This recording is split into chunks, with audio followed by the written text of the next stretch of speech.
Écoute, c'est du n'importe quoi. Puis ça contribue énormément à la méfiance américaine à l'endroit du Canada. Quand on dit le Canada post-national qui connaît rien à la stratégie, qui traite ses frontières comme des passoires, on est en plein là-dedans.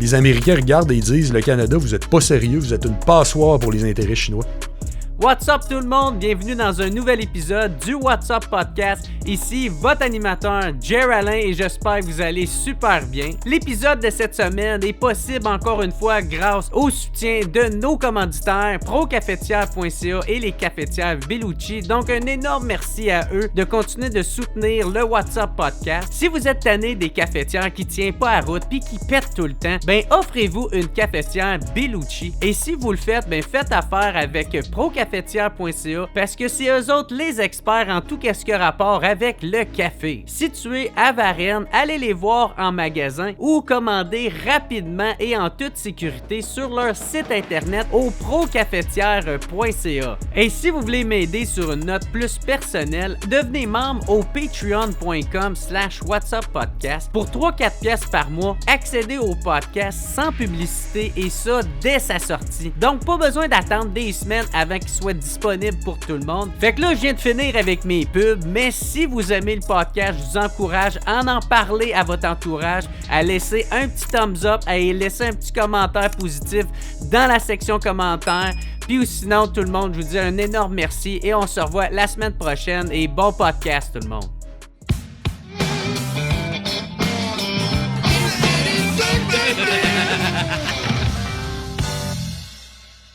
Fait que what's up tout le monde, bienvenue au What's Up Podcast. Aujourd'hui, un nouvel invité, très content d'avoir Simon-Pierre Savard-Tremblay, député du Bloc québécois de Saint-Hyacinthe-Bagot-Acton au fédéral. Très content de l'avoir sur le podcast. Il détient un doctorat en socio-économie de développement de l'École des hautes études en sciences sociales de Paris.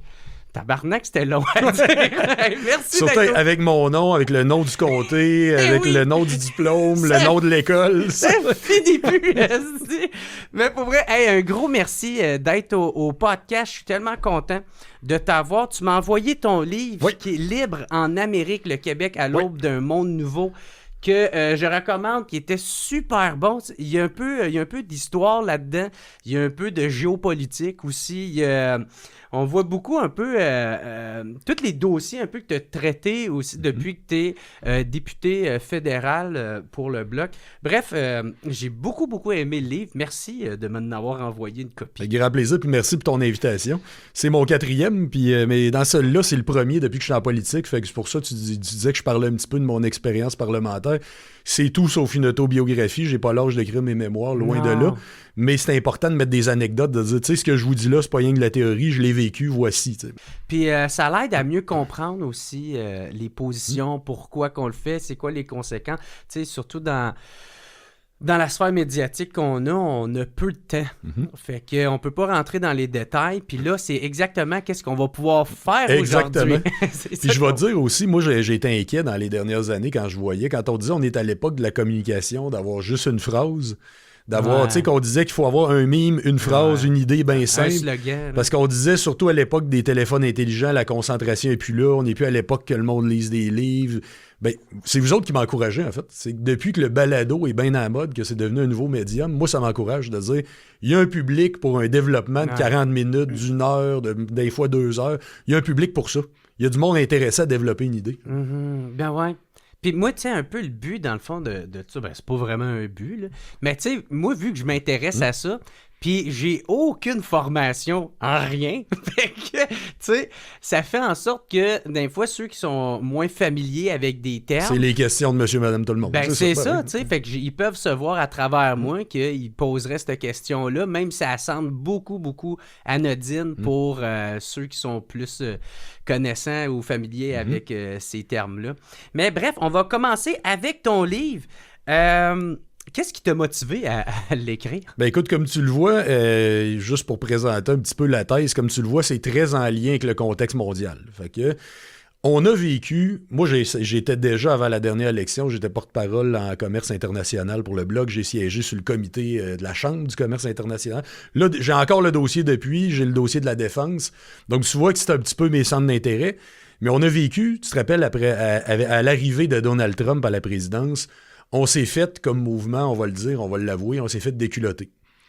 On s'est fait déculotter parce que là, on a affronté un argumentaire qu'on n'avait pas vu venir, que des gens souvent qui étaient des souverainistes de toujours, là, soudainement, ils disaient « Ouais, c'est peut-être pas le temps, on va peut-être être trop petit face aux États-Unis, puis peut-être qu'il vaut mieux s'unir, peut-être qu'il vaut mieux faire confiance à Ottawa sur ces affaires-là. » Je me dis « Garde, ça tient pas la route, puis je vais vous expliquer pourquoi, puis c'est pour ça que j'ai dit « On va écrire ça. » OK. Mais ça faisait longtemps, en fait, déjà, que je me disais, 30 ans après le référendum, il y a eu les réflexions en 95 de Jacques Parizeau, de Bernard Landry, qui étaient très soucieux de dire l'indépendance, oui, mais dans un monde qui a changé. Moi, je me disais, 30 ans plus tard, on n'est plus pantoute dans le même monde. Faut mettre à jour ça. Mais là, avec l'arrivée de Donald Trump, je me dis, garde, il faut aussi répondre, c'est gros comme une maison, il faut répondre à ce qu'on entend. Ben ouais, c'est ça, parce que sans faire le procès du Bloc québécois, vous avez mangé quand même une petite volée aux dernières élections. Là, c'est un fait, il y a eu un recul, il y a eu de la peur assez incroyable. Puis ça. Même moi j'ai gagné avec une majorité assez confortable, mais quand même, quand on cognait aux portes, quand on rencontrait du monde aux sorties d'épicerie, tout ça, on entendait cette inquiétude-là. Puis des gens qui disaient, peut-être cette fois-là, je vais vous lâcher parce que c'est peut-être pas le temps. Bon. Ah oui, ça, Donald Trump, il avait peur. Oui. On a besoin du petit banquier. C'est ça, oui, le petit banquier au beau CV, là. Lui, il a un beau CV, là. Ouais, il a fait quoi? Je sais pas, à la télé, ils l'ont dit qu'il a un beau CV. Hein? On poussera pas plus loin. Hein? Mais, OK, fait que c'est ça. On va commencer aussi avec une question quand même assez simple que tu vas pouvoir développer. C'est de quoi? C'est un terme qu'on entend souvent, qui est le néolibéralisme. C'est quoi ça veut dire? C'est quoi? Bon, ça, c'est un terme, effectivement. C'est un terme qu'on entendait beaucoup dans les années 90, beaucoup années début 2000. C'était vraiment ce qui était à la mode à la fin de la guerre froide. Donc, on se souvient, pendant la guerre froide, c'était après la Deuxième Guerre mondiale, t'as le bloc communiste d'un bord, l'URSS, la Chine, etc., puis t'as le bloc capitaliste de l'autre. Là, arrive la fin de l'URSS, au début des années 90, la fin du bloc communiste, tout tombe un après l'autre, toutes les républiques socialistes tombent une après l'autre.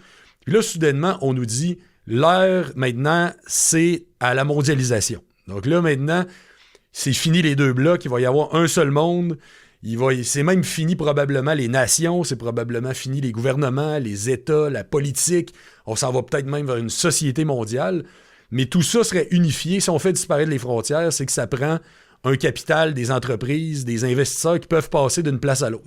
Fait que donc, le début de la mondialisation. Oui, ben, les années du néolibéralisme, c'est un modèle précis de mondialisation où c'est une espèce de capitalisme qu'on voulait sans limite, qui aurait été géré par les organisations mondiales. Donc, on parle Banque mondiale, Fonds monétaire international, Organisation mondiale du commerce, qui est née l'année du référendum, d'ailleurs, en 1995. Donc, c'était l'époque, finalement, où on disait qu'il va y avoir une seule bonne façon de faire. Puis, c'était énormément poussé par les États-Unis à ce moment-là. Parce que pour les États-Unis, on allait profiter de ça. Si le monde entier appliquait une espèce de libre-échange, mais d'une nouvelle forme là, qui était sans limite, là, les États-Unis allaient en profiter. Ça fait un peu complot. Ah ben c'est pas un complot, parce que quand tu regardes, il n'y a aucun secret là-dedans. C'est des institutions qui ont été mises sur pied par les États-Unis. Il y a des documents d'orientation, il y a des milliers de pages. Puis est-ce que ça a fonctionné? La réponse est non. Mais Jacques Parizeau, d'ailleurs, disait qu'il avait appris dans ses cours que les organisations les plus efficaces, c'était celles où on s'en tenait à quelques pages d'orientation, pas à des milliers de documents. Bon, eux autres, ils en produisaient des documents. Puis ils envoyaient ça aux États. Puis il y avait toutes sortes même de classements pour dire quels États sont les plus compétitifs là-dedans, puis lequel va le plus appliquer les formules. Donc, c'était des privatisations, c'était des budgets équilibrés, c'était des abaisser les droits de douane aux frontières. Donc, une vision, finalement, où chaque gouvernement est en compétition avec l'autre, mais pas par rapport à ses programmes sociaux, pas par rapport à son système d'éducation, pas par rapport à avoir son monde en santé, mais par rapport au fait d'avoir l'environnement des affaires le plus sexy pour les compagnies. C'est à peu près ça. Okay. Donc ça, c'était le paradigme de ces années-là. Puis tu dis que ça a été imposé, c'est ça, par quasiment au monde. Je dirais pas entier. imposé au sens où chacun est libre, mais c'est comme une manière de dire, tu veux-tu, par exemple, dans le cas des pays africains, La Banque mondiale disait on va vous prêter de l'argent parce que c'est une banque. Le Fonds monétaire international aussi. C'était on vous prête de l'argent, mais ajustez votre structure économique en échange. Adoptez le modèle, finalement. Mm-hmm. Ah ouais, aussi, puis c'est de prendre aussi l'argent américain là, aussi, là, pour que ça soit comme la base de l'argent mondial. Mais ça, là, on n'est plus là pantoute. Au moment où on se parle, on n'est plus dans cette idée-là pantoute. Déjà, il y a eu le 11 septembre 2001, on s'en souvient, là, où là, on s'est dit, finalement, c'était peut-être plus facile d'avoir deux gros blocs, le bloc communiste et le bloc capitaliste, qui se menacent tout le temps, parce qu'ils s'équilibrent de même. Mm-hmm. Mais là, avec le fait qu'on maintenant, l'heure est un monde sans frontières, ça fait, par exemple, l'islam radical qui a montré ses résultats avec les attentats du 11 septembre 2001. Puis avec Trump, quand Trump est arrivé, là, ce qui était encore plus fascinant, c'est que c'est les États-Unis qui avaient mis sur pied la mondialisation. C'est le pays qui avait mis sur pied la mondialisation qui l'a débranché en disant « Ouais, ben finalement, c'est la Chine qui en profite maintenant. Mm-hmm. » Fait que là, c'est rendu le nouvel ennemi. C'était devenu... en fait, ça a été comme un éveil. Je sais que c'est pas en mode de dire que Trump a raison, mais je pense que là-dessus, ça a été sain que dans son premier mandat, il a réveillé l'Occident sur la puissance chinoise. Parce qu'on a été extrêmement naïfs sur la puissance chinoise pendant des années. On a dit embarquer dans l'Organisation mondiale du commerce, il n'y a pas de problème. Mais finalement, la Chine, ce qu'ils ont fait, c'est jamais devenu une économie de marché. C'est encore moins devenu une démocratie. Mais on se dit, en les laissant rentrer, ils vont peut-être arriver vers nous autres. Ils vont peut-être finir par adapter le modèle. Ça va peut-être finir par être un bon partenaire. Ouais, ça, c'est la technique Trudeau, ça. Oui, mais encore que Trudeau, à la fin du mandat, il était tard, à la fin de son mandat avant de démissionner, il s'était réveillé là-dessus. Ouais, trop tard, là, mais Huawei, avec tous les scandales. Ouais, c'est ça, Huawei, les deux Michael, on se souvient de ça, la détention des deux Michael, les scandales sur l'ingérence électorale chinoise. Donc, à la fin, on s'était réveillé. Là, Carney, il est plutôt en mode rapprochement extrême avec la puissance chinoise. Puis c'est pas ça qui va faire que les États-Unis vont s'adoucir face au Canada avec ça, en passant. Déjà que les Américains voient le Canada comme une passoire pour les intérêts chinois, c'est pas ça qui va amoindrir leur crainte. Là. Mm-hmm. On va revenir un peu avec ton livre. Parce que tu parles aussi de un peu l'histoire du Québec, là, parce que là, tu parles que après la défaite du premier référendum de 80, Jacques Parizeau puis Bernard Landry... vu qu'ils ont remarqué qu'il y avait tout le temps la peur, la campagne de la peur, c'était tout le temps la base des fédéralistes. Ils ont dit, on va faire en sorte que les finances du Québec ne dépendront plus du Canada. T'sais. Parce qu'on se rappelle, en 80, ils ont perdu... En fait, je dis « on a », je dis « ils ont » parce que je n'étais pas au monde. J'aurais été souverainiste dans le temps aussi. Mais je vais dire « ils ont ». Il aurait été différent, en tout cas. Hein? Écoute, le résultat n'aurait pas été différent grâce à moi, bien entendu. Mais quand même. Mais c'est ça que j'aurais voté. Oui, j'ai pas voté en 95 non plus. J'étais trop jeune, mais j'étais au monde au moins, puis je m'en rappelle. Mais en 80, on s'en souvient. Je dis encore une fois, on s'en souvient. J'ai lu là-dessus, j'étais pas au monde. Mais que les peurs économiques avaient énormément joué. Le projet de René Lévesque, c'était ce qu'il appelait la souveraineté association. Donc, c'était de dire, c'est pas une rupture intégrale, on ne devient pas un pays à part entière, on va être souverain dans bien de nos décisions, mais au niveau économique, on reste avec le Canada. Là, ça a pris quelques jours à peine que Pierre Elliott Trudeau, qui était le chef du camp du non, le premier ministre du Canada, lui a dit, moi, je négocie pas. Pas question. Pas question, je négocie une association. Donc là, le camp du oui a été déculotté avec ça. Puis au-delà de ça, les argumentaires, c'était vous allez perdre les pensions de vieillesse, vous allez perdre vos entreprises, vos sièges sociaux, tout va partir vers l'Ontario, le Québec ne réussira pas à survivre tout seul.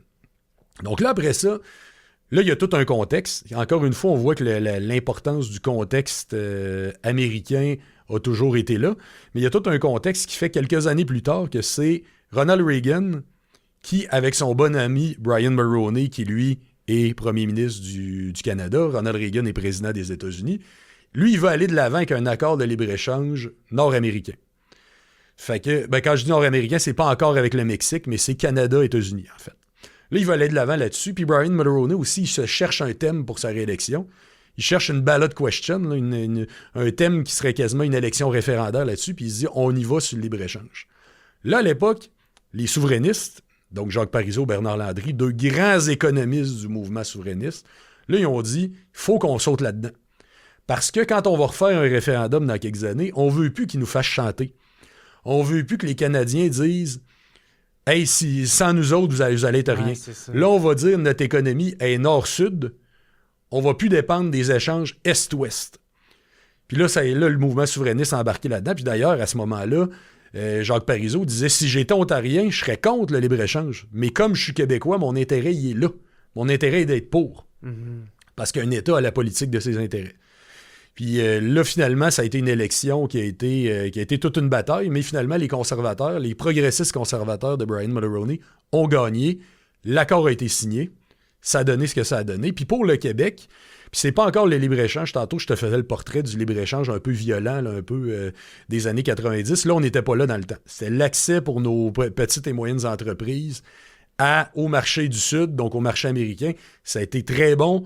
Le Québec s'est énormément modernisé sur le plan économique à ce moment-là. Et on sait, pour nos PME, faire affaire avec les compagnies américaines a été toute une aubaine. On fait maintenant énormément affaire. On exporte beaucoup vers l'État de New York en particulier. On a des partenariats. On a des géants comme le Cirque du Soleil, comme Couche-Tard, comme Miralis. On a un paquet de géants comme ça qui sont de nos fleurons, mais qui sont extrêmement importants aux États-Unis maintenant. C'était l'argument de Jacques Parizeau qui disait, peu importe la taille d'un pays, tant qu'il fait partie d'un grand marché, ça va être gagnant. Mais il y avait des nuances quand même. Il disait, ça nous prend quand même des institutions, ça nous prend une caisse de dépôt et placement, ça prend Hydro-Québec, ça prend Investissement Québec, ça prend un État qui intervient quand même, qui est stratégique. Ça prend une classe du milieu des affaires qui est enracinée aussi dans notre réalité à nous autres. Puis ça a vraiment aidé au développement du Québec, ça, le libre-échange. Oui, énormément. Puis c'était de préparer. Puis en 95, comme je te dis, c'était de préparer aussi la question de 95. Puis en 95, la question n'était pas la même qu'en 80. C'était, oui, on va offrir un partenariat au Canada, s'ils en veulent une dernière entente là, économique là, ou autre. Mais s'ils disent non, par exemple, on s'en va pareil. Puis là, ils ne pourront pas dire, hey, vous n'êtes rien sans nous. Parce qu'on va dépendre plus des affaires que les Américains que des affaires avec le reste du Canada. Mais ça m'amène à poser une question, tu sais, que je pense pas que tu en parles dans le livre, ou peut-être je me suis pas rendu jusqu'à là. Tu l'as pas lu au complet encore? J'ai pas, il me reste... T'es-tu avancé pas pire? J'ai le 4/5e du livre. T'as le 4/5e? Écoute, il doit te rester, ça veut dire, il doit te rester la culture, il doit te rester le chapitre sur les États-Unis. Culture, c'est fait, fait que je pense que je suis rendu peut-être aux États. La Chine, le renouveau de la francophonie, tu dois t'en venir là, tu dois t'en venir là bientôt. C'est ça. Exact. Mais c'est parce que ça m'amène à poser la question de pourquoi que le Québec fait pas plus d'exportation vers l'Europe, tu sais, qui diversifie ses marchés, soit avec l'Europe, l'Afrique, l'Asie. Parce que là, on le voit avec Trump, là, il y en a un qui, lui, est très protectionniste, fait que ça fait qu'on dépend beaucoup trop du marché américain, puis c'est le même problème avec le Canada, là, tu sais.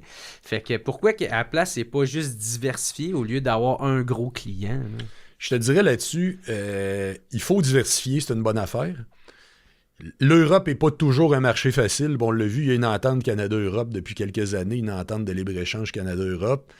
Mais même s'il y a des barrières tarifaires qui sont tombées, c'est-à-dire que sur papier, on va dire, le produit québécois ou canadien, il peut rentrer là-bas, il ne se fera pas taxer à la frontière comme il va être finalement sur les tablettes, ça va être l'équivalent du produit européen. C'est l'idée de l'entente de libre-échange. Mais l'Europe, là où c'est pas toujours facile, c'est qu'ils vont avoir toutes sortes de barrières qu'on dit non tarifaires. C'est-à-dire inventer des espèces de patentes environnementales ou scientifiques qui reposent pas vraiment sur la science pour dire « Ouais, ben finalement, le bœuf qui vient du Canada... » On n'est pas sûr qu'il ait les mêmes normes que nous autres, fait qu'on n'est pas sûr qu'on l'accepte. OK. Fait que c'est pas toujours facile, mais oui, il faut faire affaire avec l'Europe.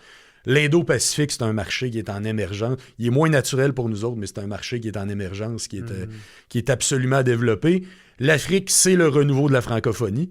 Il y a à peu près une ville par année qui est fondée en Afrique. C'est en explosion démographique. Mais c'est aussi au centre d'une espèce de guerre économique entre la Russie, les États-Unis, la Chine. Tout le monde essaye de mettre la main sur le marché africain. Le Québec, il y a une stratégie commerciale africaine, mais qui tient à peu près 2 pages. On n'a pas les moyens qu'un pays pourrait avoir. Mais on aurait tout intérêt à développer ça. Ça, c'est clair, à se placer là-bas avec les firmes d'ingénierie. On aurait tout intérêt. On a des entreprises qui pourraient avoir tout intérêt à être là-bas. Ça, c'est clair. Maintenant, la Chine, ça, comme tu sais, je m'en méfie beaucoup plus. Puis c'est pas comme ça qu'on va rebâtir les ponts.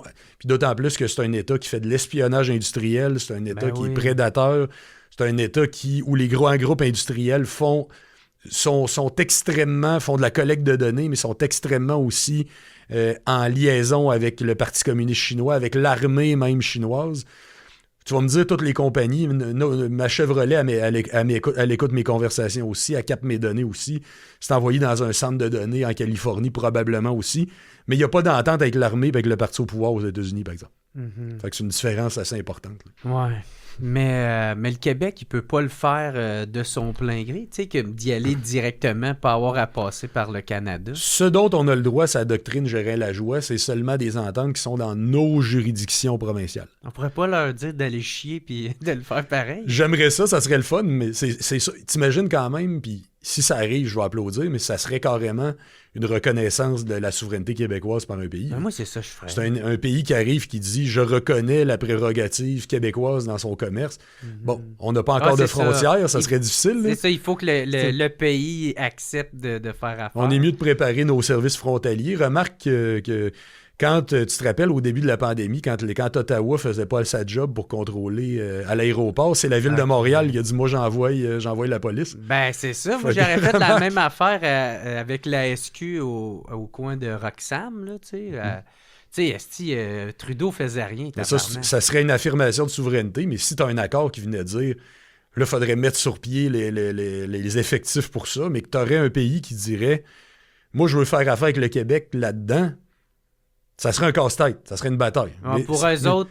ça serait intéressant. Ça serait intéressant. Ça. Fait que le problème, c'est pas, mettons, la volonté du Québec à vouloir le faire, ça serait de trouver un pays qui accepterait de bypasser le Canada puis aller... Ça serait une crise diplomatique. Mais tu sais, c'est souvent comme ça. C'est le premier pays qui te reconnaît, qui fait qu'il vient, et puis après ça se met à débouler. Là. Ben, la France l'avait dit en 95. Oui, Jacques Chirac l'avait dit. Du côté des Américains, c'était plus ambigu. L'ambassadeur américain à l'époque que j'ai rencontré il y a 2 semaines à Washington, ben, pas au moment où tu vas diffuser, mais au moment où on enregistre, ça fait 2 semaines. Puis c'est un nommé James Blanchard, c'est un chic type, là, mais à l'époque, c'était quelqu'un d'extrêmement fédéraliste. C'était l'ambassadeur américain à Ottawa. Il m'a donné son livre, j'ai hâte de le lire, qui raconte son expérience de l'époque. Mais lui, il essayait vraiment, il travaillait énormément pour que Bill Clinton ait une position très pro-Canada. Finalement, la position de Bill Clinton, elle a été plus nuancée que ça. C'était, on s'engage à reconnaître ce que les Canadiens vont décider. Ça ne veut pas dire le verdict référendaire québécois, mais ça veut dire ce qu'ils vont décider. Ouais. Ce qu'ils vont décider. Mais on a une petite préférence pour un Canada uni, c'est beau de voir ça, etc. Ouais. Puis Jacques Parizeau était satisfait. Il disait c'est le max qu'on pouvait avoir. Ben, il y a une porte d'ouverte. Il y a une porte d'ouverte. Craque dans la porte. Mais ça veut dire, moi je l'interprète comme faites les affaires comme il faut, on veut pas de troubles à la frontière. Puis que finalement, le premier appel, avant même qu'Ottawa appelle Québec après un référendum gagnant, ça va être Washington qui va appeler Ottawa pour dire faites ça comme il faut, arrangez-vous comme vous voulez, mais on veut pas de troubles. On veut de la stabilité. Ça risque de ressembler à ça. Mais Jacques Parizeau était content, comme je te dis, dans le temps. Il y a eu, il me semble, vers 2013, les archives de l'administration Clinton là-dessus ont été déclassifiées. Puis finalement, ce qui est indiqué, c'est qu'aucune garantie avait été donnée à un bord comme de l'autre. C'est-à-dire, ni au camp du oui, dont on vous reconnaît, mais ni aussi au camp du non, de on reconnaîtra jamais le Québec indépendant. Ouais, donc, il n'y a aucune promesse qui avait été faite. C'est quand même une bonne réponse. Oui, c'est pas ça fait pas partie des réponses que tu veux pas entendre. Non, c'est ça. Vaut mieux ça qu'autre chose. Ouais. Mais c'est sûr que la France aurait peut-être été plus rapide. Mais probablement que la reconnaissance la plus importante, ça va être celle des États-Unis, pareil. On est en Amérique du Nord. Géopolitiquement, on est là. Je sais que le PQ a lancé son livre bleu il n'y a pas longtemps, puis ça a fait controverse qu'on dise qu'on va être très rattaché géopolitiquement aux intérêts américains. Un Québec indépendant ne va pas déménager sur Mars. Là. Ça n'arrivera pas. Il va rester là où il est. On va rester le voisin des Américains. Ça ne veut pas dire qu'il faut être une colonie. Ça ne veut pas dire qu'il ne faut pas avoir notre point de vue francophone sur le monde. Puis à bien des égards, c'est ce qu'on a. On est très attaché à la culture. On est très attaché à un modèle qui soit plus social, plus environnemental. On ne sera jamais une copie conforme des Américains. Mais on ne sera jamais non plus l'ennemi des Américains. Là. On ne sera pas le Cuba du Nord, c'est impossible. T'es convaincu de ça? Moi, je suis convaincu de ça, mais en même temps, il y en a qui ont peur Québec de indépendant ça, sera une démocratie, mais je veux dire, ça tiendrait à... Je veux dire, je verrais pas ce qui pourrait nous amener là. Moi non plus, je pense pas qu'on serait le Cuba du Nord, là, mais il y en a qui, je pense, qui ont sérieusement peur de ça, puis je pense pas qu'ils sont failés, là, je pense d'après leur constat, d'après leurs valeurs, c'est le point de vue qu'ils ont, fait que c'est quoi tu dirais, toi, pour leur... je sais pas, les réconforter. Oui, mais c'est que je vois pas sur quoi ça peut reposer, honnêtement. Pour moi, c'était évident que déjà, en partant, pour parler de Cuba, c'est une dictature. En partant, je vois pas comment on pourrait arriver là au Québec. Ensuite, comme on le disait, on est un pays qui fait des affaires. On est une nation, on est une économie de marché. On fait des affaires avec les Américains. On fait des affaires avec un paquet d'autres pays dans le monde. Je verrais pas, honnêtement, qu'est-ce qui ferait qu'on pourrait arriver là. Ça serait quoi les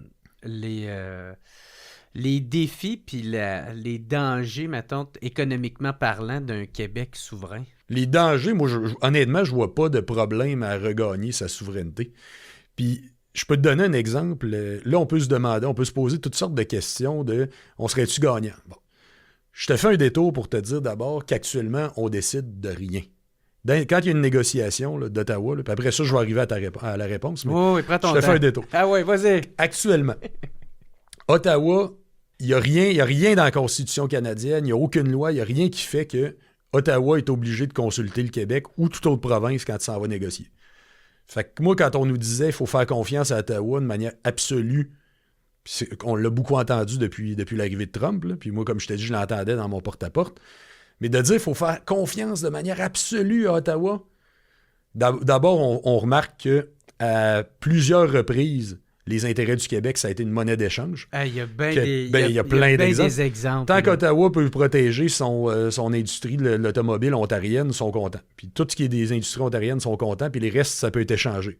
On l'a vu avec toutes les brèches qu'il y a eu dans notre système de la gestion de l'offre, qui est notre modèle agricole. On l'a vu avec la renégociation nord-américaine il y a 5 ans, quand ils se sont battus pour accorder un statut spécial à l'acier ontarien, mais pas à l'aluminium québécois. On l'a vu pas plus tard que l'été passé, quand Trump a dit dans un tweet, la taxe sur les services numériques, je veux plus de ça. OK, ça touche l'ensemble du Canada, mais la culture est une question qui touche beaucoup plus les Québécois que le reste du Canada. Puis là, on l'a vu à ce moment-là que ça n'a pas pris 24 heures que Mark Carney a dit « C'est beau, pas de trouble, je l'abolis. » Vos désirs sont des ordres, M. Trump. Le petit banquier. Ben, ça, c'est toi qui l'appelles comme ça. Oui, c'est moi. Mais le fait est que quand il a fait ça, ça a pris 24 heures, puis c'est une manière de dire, quand je vais retourner négocier avec Trump, il va me dire oui sur d'autres affaires parce que je vais avoir sacrifié ces points québécois-là, ces intérêts québécois-là. Actuellement, les exemples sont là, mais il n'y a rien dans la Constitution qui dit aussi que le Québec pourrait décider d'envoyer une délégation quand la délégation canadienne va négocier. Il y a eu un seul contre-exemple dans le passé, c'est quand il y a eu les négociations avec l'Union européenne, que Pierre-Marc Johnson, l'ancien premier ministre du Québec, avait été formellement nommé par le Québec pour y aller. Mais ça, encore là, c'était parce que l'Europe l'avait demandé. C'est l'Europe qui avait dit, nous, on a des États membres, ça va passer par nos parlements, il faudrait que ça passe par vos parlements de province, vous autres aussi. C'est la seule exception. Puis encore là, Johnson disait, il avait beau être négociateur pour le Québec là-bas, mais il disait lui-même, notre game, elle se fait dans les corridors, elle n'est pas autour de la table. On fait des gains parce qu'on est là, vaut mieux être là que de ne pas y être, mais pas dans la table de négo. Il faut être un pays pour ça. Oui, il y en a un, t'as appelé, c'est un des chapitres, le titre, c'est... les absents ont toujours tort. Les absents ont toujours tort, c'est ça, mais ça dit tout. Puis tu sais, à l'inverse, tu as des modèles de fédéralisme dans le monde, comme la Belgique, par exemple, dans leur constitution. Même si le Parlement belge voudrait signer un accord commercial avec un pays, si une région n'est pas d'accord, ça fait foirer l'affaire. Ah, fait qu'il faut avoir l'unanimité. Oui. Fait que t'imagines-tu comment ça donne du pouvoir aux régions membres? Ici, on est très, très loin de ça. Donc, la seule chose qui nous reste comme Québécois, c'est de dire « Hey, on va se faire entendre au Parlement canadien. » Mais se faire entendre au Parlement canadien, il faut se rappeler qu'on a beaucoup parlé de la dernière élection au niveau des résultats, mais il y a un autre aspect qui est plus structurel, c'est que le nombre de députés a changé. On a ajouté des députés. On est passé, il y a une réforme de la carte électorale, un redécoupage comme on appelle. Ah, le Québec, il perd tout le temps de on a autant de sièges qu'avant, mais le nombre global a augmenté. Fait que ça veut dire que notre poids Notre proportion réduit, notre pourcentage réduit. Avant, on était à quoi, 35? Écoute, là, on était à... avant l'élection, on était 78 sièges sur 338. Depuis, on est 78 encore sur 343. C'est ça. Donc, notre poids a baissé. On est une minorité qui perd de plus en plus d'influence. Une minorité qui se minorise, si je peux utiliser ce terme-là, qui va de moins en moins influencer les décisions qui se prennent. De moins en moins, les gouvernements canadiens vont avoir besoin du Québec pour obtenir des majorités électorales. Donc, on l'a vu avec Harper. On l'a vu avec Harper, oui, c'est ça, c'était un bon exemple. Mais rappelle-toi d'ailleurs qu'historiquement, quand on était plus nombreux, c'était représentation égale. Puis quand on est devenu moins nombreux, c'est devenu la représentation proportionnelle. Ils sont pas fous. Moi, quand on nous parle à la Confédération, là, qui porte mal son nom d'ailleurs, mais quand on nous parle de... On nous dit que c'était finalement les deux peuples fondateurs qui ont signé une entente, c'est pas vrai, c'est le résultat d'une conquête. Il y a un des deux peuples qui envahit l'autre. Ben oui, c'est ça. Fait que c'est sûr que le peuple conquérant va décider des institutions. Fait que là, à ce moment-là, quand ils ont dit « Ah, ben on est rendu plus nombreux, nous, les Canadiens anglais », ça va être représentation proportionnelle. On va toujours avoir le contrôle sur le gouvernement à Ottawa avec ça. Donc là, ça se voit aussi dans des discussions de même. Mais j'en reviens justement à la conclusion des accords commerciaux. Non seulement on a moins de poids, mais c'est toujours extrêmement opaque, le processus décisionnel canadien par rapport aux accords commerciaux. Ça se fait en secret, on n'apprend rien. Moi, je siège au comité du commerce international, puis pourtant, je sais rien. On reçoit des hauts fonctionnaires, ils nous disent rien. Les ministres, ils nous disent rien. On nous a même déjà demandé d'étudier un accord commercial en 2020 sans voir le texte. Ça donne une idée, là. Ouais. On nous demande d'étudier un accord, puis on peut pas vraiment l'étudier parce qu'on n'a pas le texte. Fait que c'est juste en apparence, là, pour dire à la population, ah ben là, on en a des délégués, là, puis c'est correct, mais dans le fond, tu peux rien. T'as les mains liées, tu peux rien faire. Arrive un moment où ils rendent public l'accord commercial, mais il n'y a même pas de loi qui dit qu'il faudrait déjà qu'il y ait un délai entre le moment où l'accord commercial est annoncé, parce que des fois c'est long, ça peut être des 5000 pages, là, qu'on ait le temps de l'étudier. Il n'y a même pas de délai, il n'y a pas de loi qui dit ça prend un délai entre le moment que tu l'annonces puis le moment que tu le fais voter. Puis il est souvent signé. Il me semble qu'un Parlement devrait être consulté avant qu'il soit signé en plus. Nous, on fait juste entériner, cause toujours mon lapin, entérine-le, vote pour ça. Alors qu'on est des députés, du peuple. Il devrait y avoir des débats dans ce Parlement-là avant même qu'il y ait une négociation pour dire qu'est-ce que tu veux voir là-dedans, qu'est-ce que tu veux pas voir là-dedans, quels secteurs sont fondamentaux, quelles industries tu penses qu'on devrait mettre sur la table, lesquelles on ne devrait pas mettre sur la table, quel marché serait intéressant pour nous autres dans tel pays qu'on s'en va voir. Mais aucune démocratie dans la négociation puis dans la conclusion d'accords internationaux. Le Canada, c'est une monarchie, puis il se comporte comme tel. Fait que là, je t'ai fait un détour, puis je devais te répondre on serait-tu gagnant en tant que pays indépendant dans tout ça? Je vais te prendre une gorgée. Là, je t'expliquais pourquoi on ne l'est pas actuellement. Ouais, c'est ça. Ben, je me souviens bien, c'était quoi les défis puis les dangers. Ouais. Ben, tu sais, c'est que disons que à l'heure actuelle, au moment où on se parle, il y a le Québec décide de rien. Là, il y en a qui vont me dire « Ouais, mais le Québec, ça va être un relativement petit pays, même si en territoire, on serait plus gros que bien d'autres. En population, on serait plus gros que bien d'autres aussi. On serait un pays riche, avec un bon PIB, qui ferait des affaires. » Mais là, la question qu'on peut se poser, c'est parce qu'il va de soi qu'on ne déciderait pas de tout. Mais au moins, on pourrait décider un petit peu, alors qu'actuellement, on décide d'absolument rien, comme province. Il y a déjà ça qui est clair. Maintenant, la question, c'est... Dans les institutions mondiales, est-ce qu'on déciderait de quelque chose? Bon, ces institutions-là sont en crise. Moi, j'aimerais mieux quand même, si jamais on devait en créer des nouvelles, j'aime mieux qu'on soit là que de ne pas être là pour essayer de mettre un petit peu la main à la pâte là-dessus.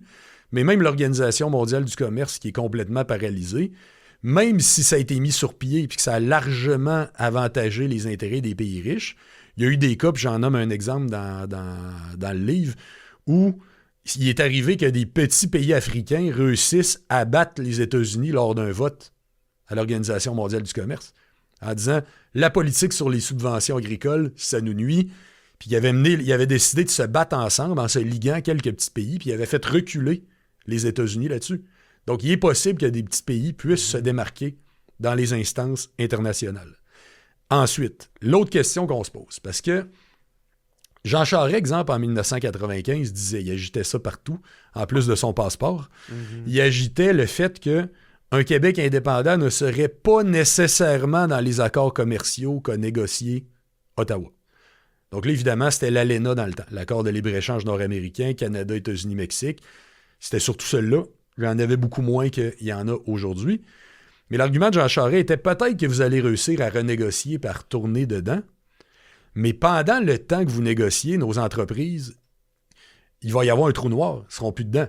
Ça veut dire que pendant ne serait-ce qu'un an de négociation, 2 ans de négociation, c'est des moments où les entreprises se font dire vous ne pouvez plus exporter librement à New York, vous ne pouvez plus exporter librement en Californie, au Texas, où tu veux, là, ou au Mexique, qu'importe, parce que vous n'êtes pas dedans pendant cette période de négociation, de trou noir-là. Ouais, c'est ça. Puis là, à l'époque, on disait oui, mais regarde, c'est pas logique parce que ces pays-là font affaire avec nous, ils vont continuer à vouloir faire affaire avec nous.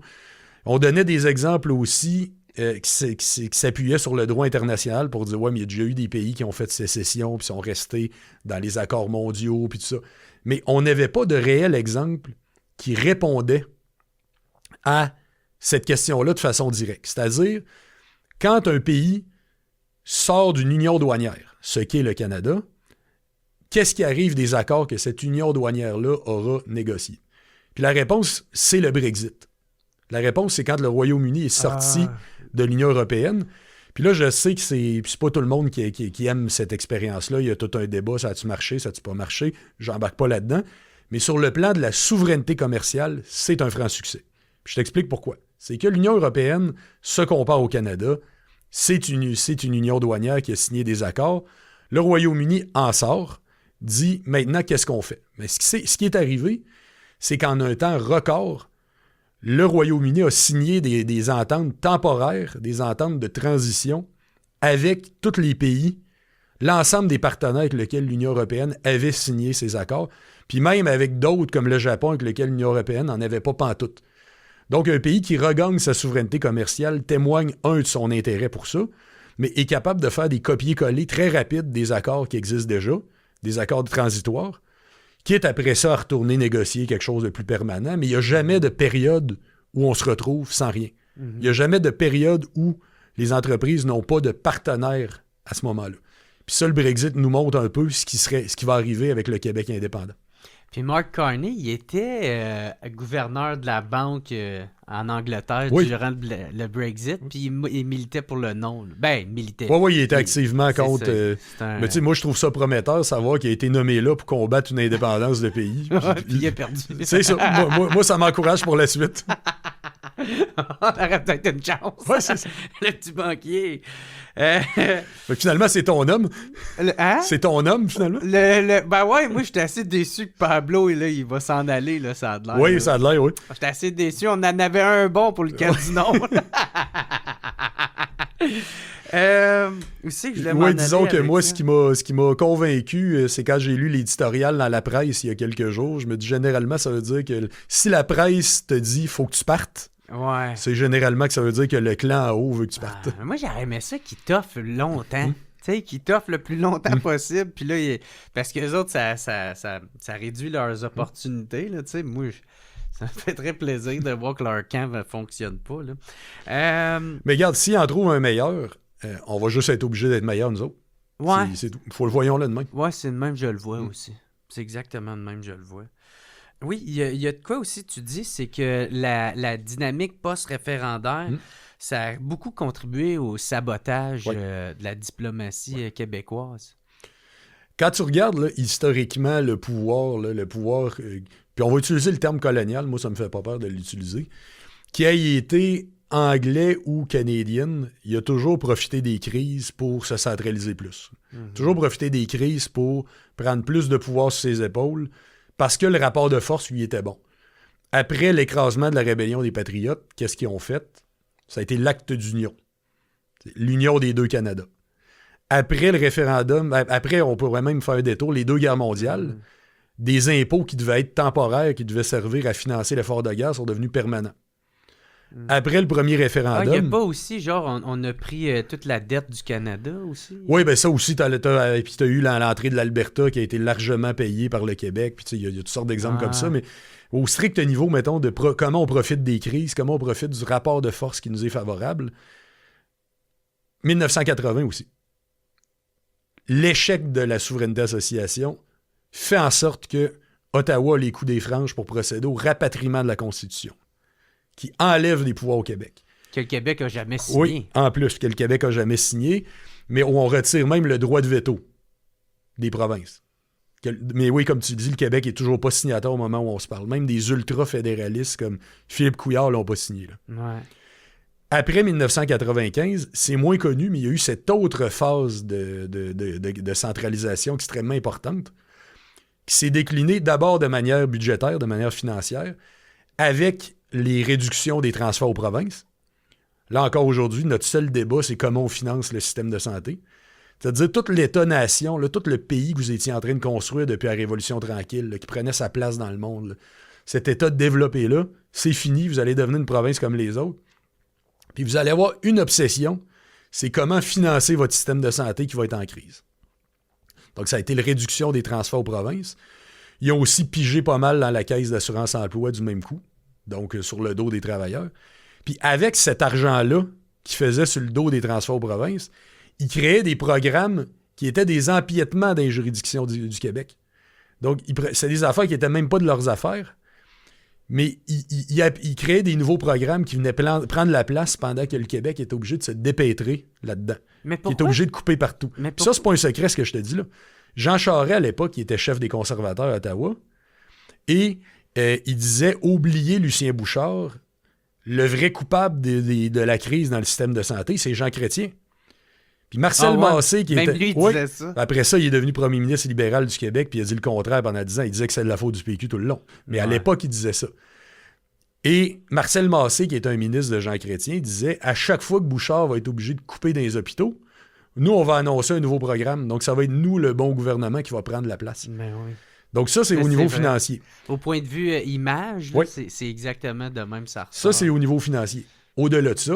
Mais pourquoi que le Québec, puis on va pouvoir y revenir avec la diplomatie, mais je t'oublie pas, mais pourquoi que le Québec a jamais répondu à ça?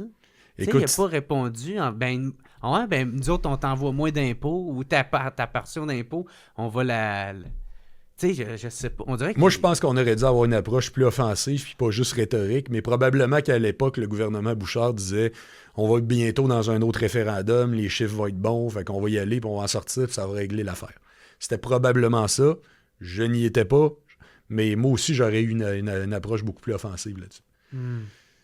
Mais bon. Puis justement, c'est pas la seule chose, parce que tu as aussi l'offensive démocratique. On se souvient de la loi sur la clarté de Stéphane Dion, qui adopte une loi canadienne pour dire que finalement, c'est Ottawa qui va décider si la question et si la majorité advenant un référendum sur la souveraineté est satisfaisante, sont satisfaisantes. Ils se gardent des droits là-dessus.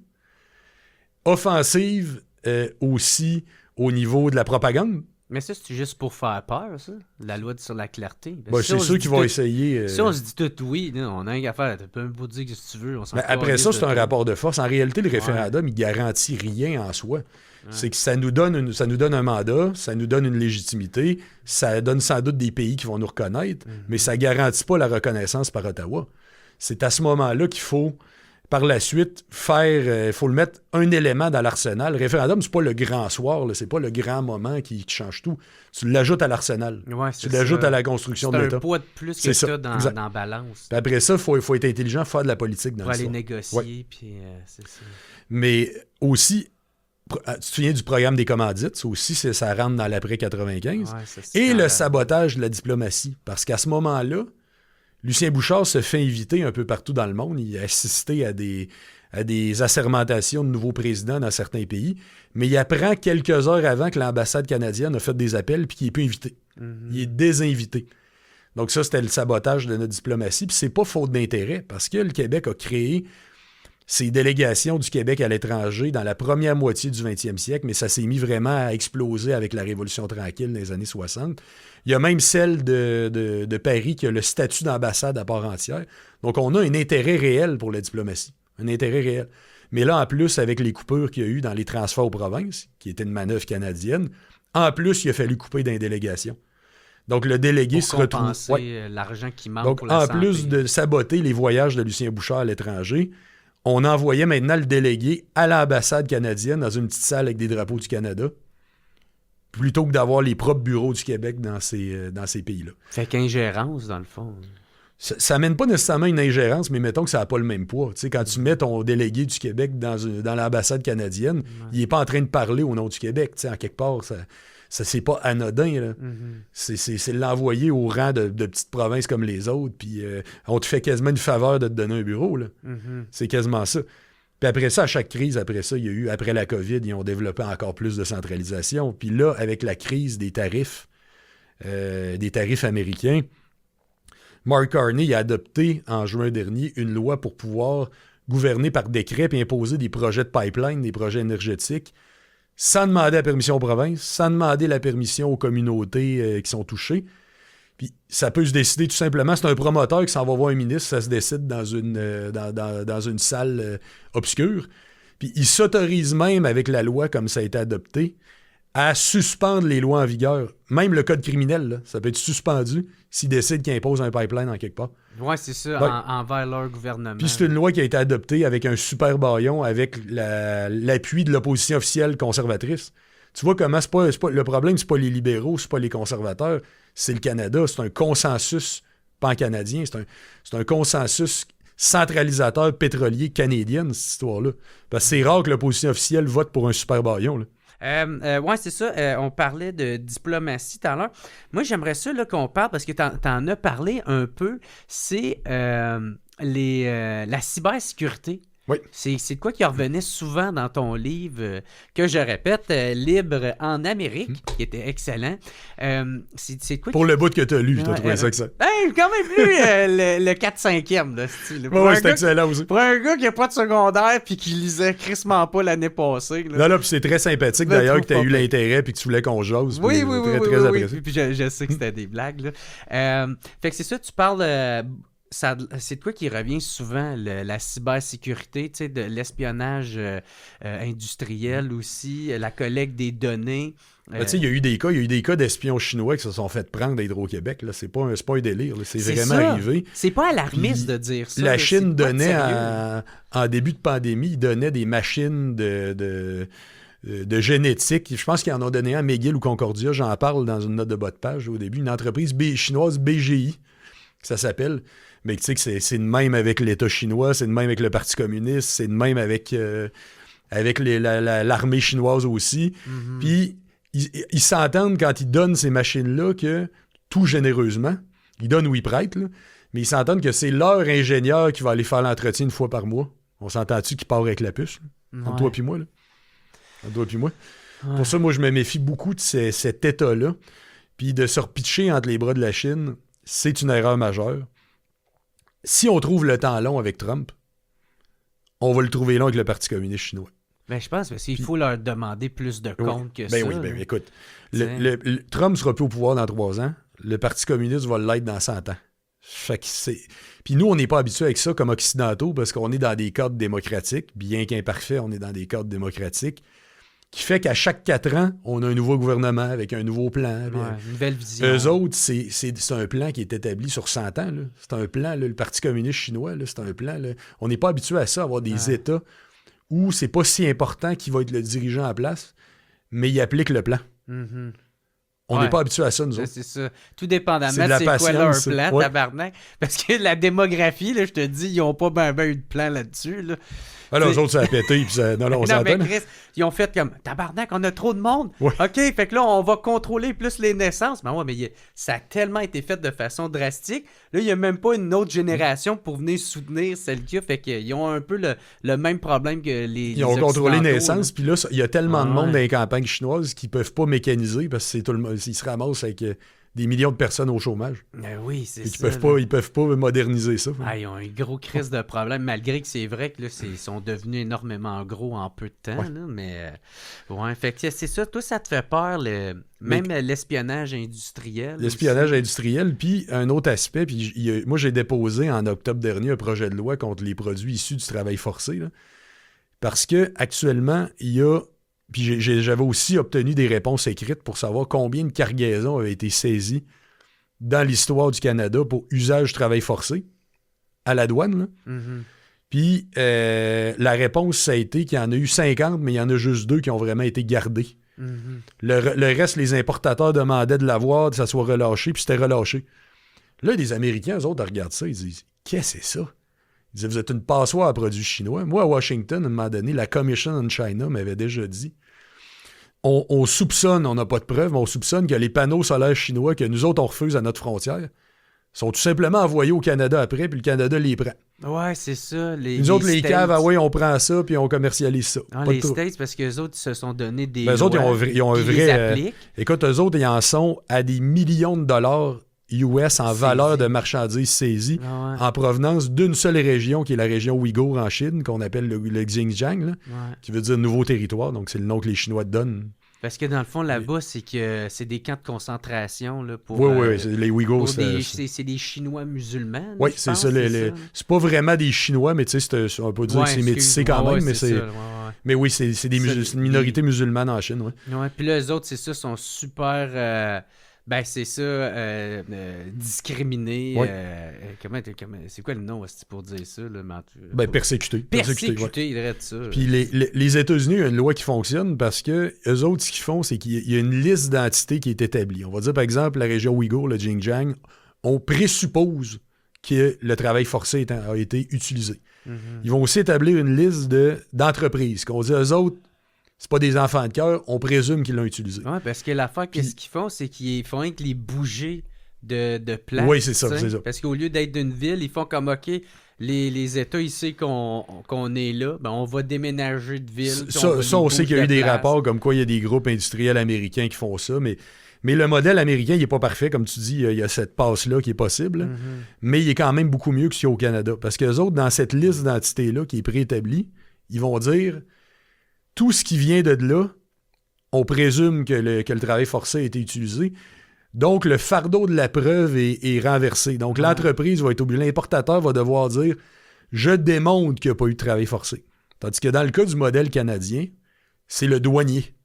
C'est pas l'importateur, c'est le douanier. Qui a approuvé. Puis il n'y a pas de liste d'entité qui est établie non plus. C'est le douanier qui va dire, comme ça à Flashlight, tu disais « Ça sent le travail forcé ici, m'a le refusé. Ouais. » C'est n'importe quoi, ça marche pas. C'est un échec complet. Puis il n'y a même aucune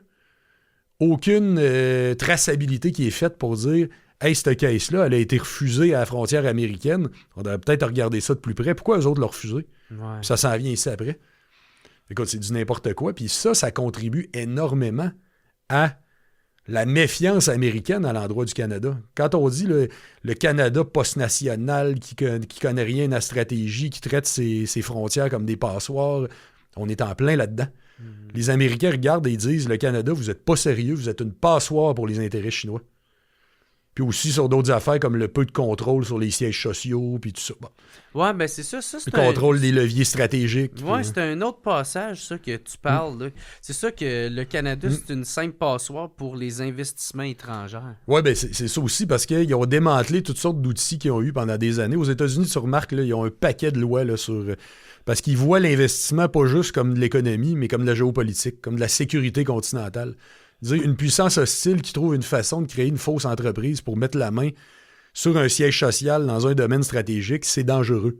Puis les États-Unis, ils ont toutes sortes de mécanismes de contrôle pour là-dessus. Se protéger de ça. Le Canada, c'est pas fort. Ils ont essayé de faire des petites modernisations pour s'inspirer des États-Unis, mais c'est pas fort. Puis c'est toujours à la remorque. C'est quand tu dis État post-national de même, mais ça fait que les Américains, ils regardent le Canada avec méfiance. Moi, quand je vais aux États-Unis, je leur dis aux élus, hey, j'ai amené tel projet de loi c'est le C-251 sur le travail forcé, puis ils disent, hey, bonne idée, j'espère que ça va passer. Ah ouais. Mais moi, je suis en train de leur montrer que les vrais sérieux, c'est les souverainistes en même temps. Ça va compter un jour, ça aussi. Ils comprennent-tu ça? Ils savent que je suis du Bloc québécois, puis ils entendent avec mon accent que je suis québécois aussi, en tout cas. Mais ils savent-tu que, genre, mettons, la différence culturelle qu'il y a, là, que... Ben après ça ouvre la porte à leur expliquer. C'est clair que ça ouvre la porte à leur expliquer. C'est que nous, c'est beaucoup plus aussi parce que depuis la Révolution tranquille, on a un État qui est stratège, qui est interventionniste, on a des Hydro-Québec, des caisses de dépôt, des investissements Québec. On a beaucoup plus dans le sang le nationalisme économique. On a beaucoup plus dans le sang cette culture stratégique-là, de dire on a un État, on va l'utiliser. Le Canada, il y a, à part le pétrole et à part l'automobile, c'est pas fort, là. Puis même, on dit le pétrole, c'est une religion canadienne, mais il n'y a à peu près pas de stratégie là-dedans. C'est un joueur mineur dans le monde, là. C'est pas l'Arabie Saoudite, c'est pas la Russie, là. C'est un joueur mineur, même s'il se pète les bretelles, il contrôle à peu près rien sur les prix ou quoi que ce soit. Là. Ils sont même pas capables, quand on nous dit qu'il faut exploiter tel... faudrait aller faire tel forage dans tel endroit, parce que vaut mieux avoir notre pétrole à nous que le pétrole de l'Arabie. Ben, d'une part, on n'a aucun pétrole de l'Arabie à la pompe, là. Mais il n'y a rien qui oblige. Ils ont beau faire le patriotisme pétrolier, il n'y a rien qui oblige une raffinerie de prendre du pétrole d'ici. Rien pas tout. Comment se fait-il qu'on est à côté de Terre-Neuve et qu'on n'aura jamais de pétrole de Terre-Neuve à la pompe ici? C'est qu'ils sont pas obligés de le faire. C'est le laisser-faire absolu. Les raffineries font bien ce qu'elles veulent. N'importe de où qu'elles veulent. Mais bref, tout ça pour te dire que le Canada a à peu près 2 secteurs. Le reste, ça compte pas, ça n'existe pas. C'est zéro puis une barre. Comment que le Canada y est vu dans le monde?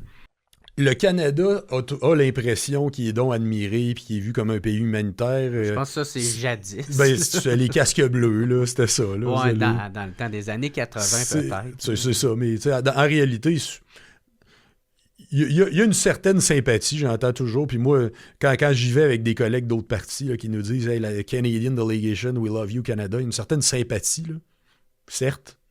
Puis je pense que malheureusement, Donald Trump a probablement contribué à recréer une sympathie peut-être un peu artificielle puis qui repose pas sur des faits. Je dis malheureusement, mais tant mieux pour les Canadiens.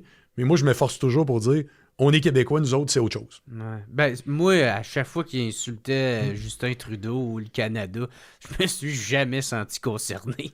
Jamais. Ça me jamais. Tu sais, moi, je m'identifie bien avant comme Québécois, puis jamais comme Canadien. Là, ouais, moi aussi. Moi, j'écoute, j'ai pas l'once d'un quelconque sentiment canadien. Même si ce qui m'écœure, c'est qu'il a pris tous nos symboles. Ouais, puis notre chanson, l'hymne national. Les Canadiens, c'était nous. Ben ouais, là, au Canada, c'était nous autres. La feuille d'érable, c'est un symbole. Ça en est de l'appropriation culturelle. Puis tu sais que maintenant, quand je me promène des fois à Ottawa, je vois qu'ils se vantent maintenant de la poutine comme étant un grand mets canadien.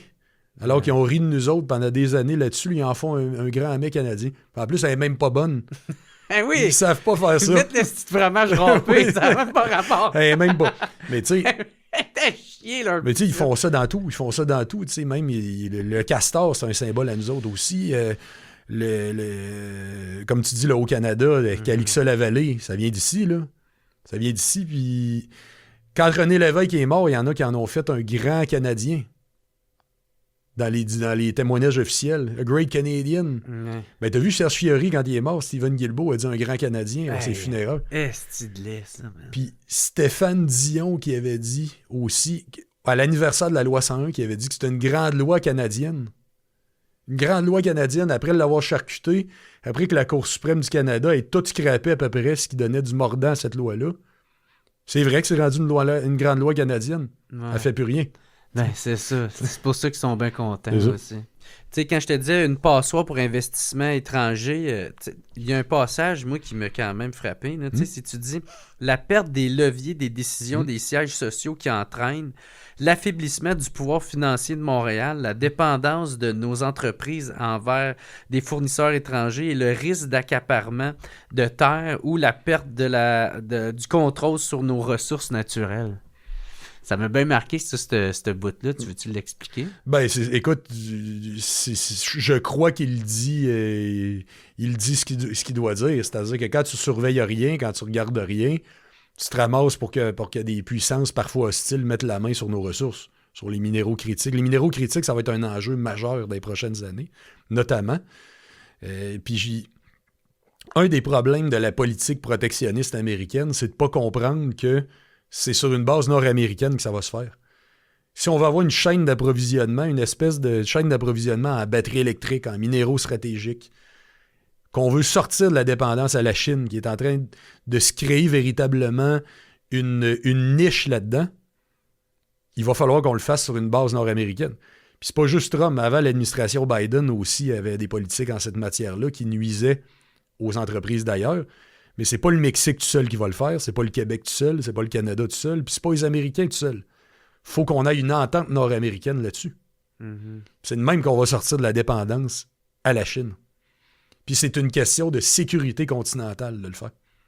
Puis, de qu'est-ce que je comprends, les États-Unis ne veulent pas aller dans cette direction-là parce qu'ils ne font juste pas confiance au Canada. Il y a beaucoup de ça. Je ne veux pas les exempter sur tout. Tu sais, le président Trump, il est imprévisible sur bien des affaires.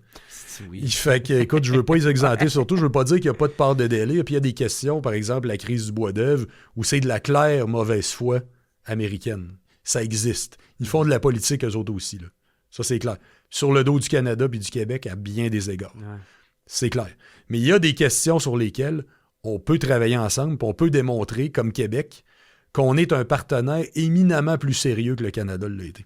Aussi, qu'est-ce que j'ai bien aimé dans le livre, c'est que tu montres point par point, là, tu sais, tout ce qu'on a à perdre de ne pas être à la table des négociations quand il vient le temps de parler de commerce international, là, tu sais. Entre autres, tu sais, là, tu as parlé le bois d'œuvre, il y a aussi énormément l'aérospatial, là.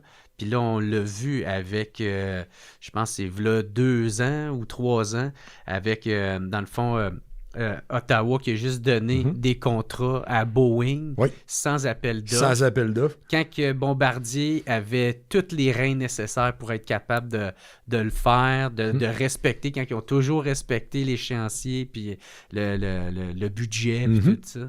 Oui, puis même, on sait qu'il y a eu beaucoup, depuis l'arrivée de Mark Carney, celui qui devait tenir tête aux Américains. Il y a eu un paquet de contrats en armement puis en défense qui ont été donnés aux Américains. Puis il y a des cas que quand tu regardes, par exemple, il y a une entreprise de Saint-Jean qui s'est fait exclure d'un appel d'offres. Ça, dans ce cas-là, il y avait un appel d'offres. C'était pour des, comment on appelle ça, des jumelles nocturnes, de vision nocturne. Okay.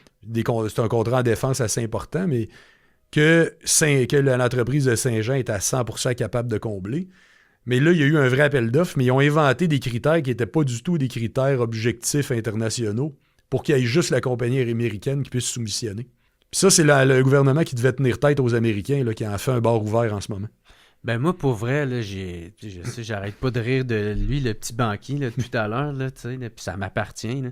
Mais tu sais, juste de voir comment il agit quand il est dans le bureau ovale avec Donald Trump, tu sais, puis moi, je trouve que c'est une vraie risée. Il y a rien de sérieux, ce gars-là.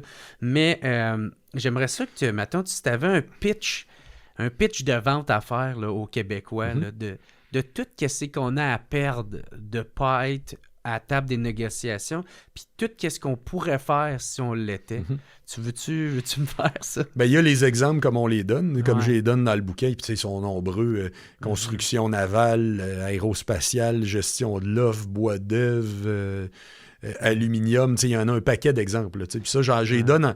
Mais les exemples, puis la culture aussi, un élément qui est important aussi, la culture, c'est que le Québec s'est énormément battu pour que la culture soit pas traitée comme un marché parmi d'autres, pour qu'on puisse, parce que nous, on n'a pas Hollywood, là, on n'a pas cette grosse machine-là qui marche tout seul. On a besoin d'établir, de pouvoir donner des contrats en préférence à nos artistes à nous. On a besoin de pouvoir les subventionner. On a besoin de pouvoir les protéger face aux concurrents. Ça a été un grand combat du Québec, parce que sinon, ça serait contraire aux règles du libre-échange, mais on a réussi à avoir l'exemption culturelle, comme on l'appelle, c'est que ça soit... Une clause. Oui, c'est ça. Sauf que là où Ottawa n'a pas dit toujours la vérité aux Québécois, c'est qu'on l'a amoindri par la porte d'en arrière. Par exemple, avec l'entente avec l'Europe, où on a dit, au lieu d'être une exemption globale sur l'ensemble de l'accord, ça va être dans un chapitre où on le met, où on dit qu'il y a une exemption ici. Donc, tu vois, il y a toujours des espèces de petits amoindrissements comme ça. Puis on sait que sur les questions culturelles, les États-Unis vont être assez hostiles. Fait que ça va prendre du monde qui y croit pour aller négocier là-dessus. Ça va prendre du monde qui se batte, là, comme faut. Là. Ouais. Puis je doute qu'Ottawa, quand on a vu Mark Carney abolir la taxe sur les services numériques après 24 heures, après que Trump l'ait demandé, je doute qu'Ottawa soit ses grands défenseurs de l'exemption culturelle, de l'exception culturelle. Mais oui, il y a les exemples et il y a l'aspect plus structurel aussi dont je te parlais tantôt, qui est qu'il n'y a rien, il n'y a aucun mécanisme, il n'y a rien qui fait en sorte que le Québec a une place automatiquement autour de la table. Il n'y a rien partout. Même s'il la demandait, il ne l'aura pas. Sauf si un autre pays la demande, comme ça s'est déjà vu. C'est la seule exception. Puis c'est pas non plus au Parlement parce qu'on est tous gardés dans l'ombre puis on a de moins en moins de place comme Québécois dans ce Parlement-là. Fait que je pense que ça dit tout. Mais moi, je dis toujours, le livre, je l'ai fait, entre autres, pour que je dis aux gens, achetez-le à vos beaux-frères fédéralistes, donnez-le à Noël, ceux qui sont dans le doute, ou ceux qui étaient souverainistes et qui se sont mis à douter à partir de l'administration Trump, qui ont dit, ouais, finalement, c'est peut-être pas le temps. Lisez-le. Même si je vous convainc pas, si ça vous fait réfléchir, j'aurai réussi mon coup, puis vous pourrez m'écrire après, puis on en discutera. Ouais. Ouais, mais c'est ça, tu sais, quand tu regardes, surtout c'est ça, moi, ces chapitres-là, là, où ce que tu parles des accords commerciaux, tu sais, puis de pas être à la table, moi, je trouve que c'est celle-là qui est le plus frappant parce que c'est exemple par-dessus exemple, par-dessus exemple, par-dessus exemple, où ce que on perd vraiment comme Québécois, là, pas en tant que Canadien, mais en tant que Québécois, de ne pas être représenté à notre juste valeur, à ce que quelqu'un a vraiment, vraiment, vraiment, vraiment à cœur. Autant le Québec que l'Ontario, que l'Alberta, mais c'est comme si, comme tu l'as dit, on était vu un peu comme une monnaie d'échange, puis tout le temps à notre détriment. Puis on dirait des fois c'est difficile de faire comprendre ça au monde parce que c'est un sujet tellement complexe avec plein de termes. Il faut avoir aussi beaucoup de références, tu sais. Fait que c'est compliqué de réussir à... En tout cas, même moi, j'ai réussi à quand même le comprendre dans le livre. Fait que ça je suis content que tu aies aimé ça, pour oui. Ouais, ben moi, j'aime pas lire, mais j'aime apprendre, tu sais. Fait que... Puis je veux avoir plus de vocabulaire, là. Fait que... Mais tu sais, ce que tu dis, puis pour faire le lien avec ce qu'on disait en début d'émission, quand je te disais, moi, ça m'encourage l'intérêt pour le balado, là. Ouais. Rappelle-toi dans les années, je dis rappelle-toi, mais encore une fois, je t'ai pas né, puis toi non plus. Ouais. Mais tu te souviens René Lévesque avec son tableau noir, là, son émission Point de mire, là, qui était capable de dire on part du global, puis on fait le particulier. Puis il faisait des cercles, puis il y avait une flèche qui disait on arrive là. La pédagogie. C'est ça, de la pédagogie. Puis c'est un petit peu ça le but. Même si on est à une époque où les livres, c'est peut-être pas ce qui pogne le plus, après ça me permet de venir ici, qu'on essaye de l'expliquer. Puis, ça va avoir son public, je l'espère. Probablement que c'est juste des gens qui ont une vraie volonté d'information qui vont nous écouter, mais après ça, eux autres peuvent en parler à d'autres, puis ils peuvent en parler à leur party de Noël. Puis, si on fait boule de neige petit à petit, c'est que là, on s'est fait faire des mains, si je puis dire, même par des gens qui étaient déjà convaincus. Il faut repartir par là, faut repartir par la base. Ben moi, j'aime bien la phrase, je sais plus si c'est le Dalai Lama ou Gandhi, là, mais il dit « Si tu veux un changement, sois ce changement. » Puis moi, ça m'a tout le temps inspiré, cette phrase. C'est très bien dit. Là, fait que c'est en le démontrant par les actions, en parlant, puis en restant un peu positif, là, malgré tout. Oui, puis tu sais, quand je vais dans des écoles, je suis souvent invité dans des écoles secondaires, pas pour parler de mes idées, mais parler de la fonction de député. Je dis toujours, si vous avez une question, vous voulez savoir ce que je pense de telle affaire, je vais répondre, là, mais je suis là pour vous expliquer la job. J'aurais pu être libéral ou conservateur ou ouvert ou NPD, j'aurais fait la même présentation pareil. Mais il y en a des fois qui me demandent qu'est-ce que ça change la politique. Puis je dis toujours, au niveau fédéral, au niveau international, vous avez l'impression que c'est très loin, que c'est très abstrait. Puis j'essaye de faire comme l'évêque avec ses bulles et ses flèches. Okay? Puis c'est sûr que dans l'esprit de beaucoup de gens, c'est juste le municipal qui change ta vie. On dit toujours que c'est le pouvoir de proximité. Ils sont pas venus ramasser mes ordures cette semaine, il y a un problème, j'appelle mon conseiller, puis c'est réglé la semaine après. Donc t'as l'impression, c'est ça qui est dans ta cour. Mais les restes, le signer des accords négociés, tout ça, ça sonne très abstrait. Il n'y a personne qui va y lire à peu près. Ouais. Ça sonne complexe. C'est souvent dans des langages juridiques où la virgule mal placée va tout changer. Moi, j'essaie de leur dire, je vais vous donner un exemple.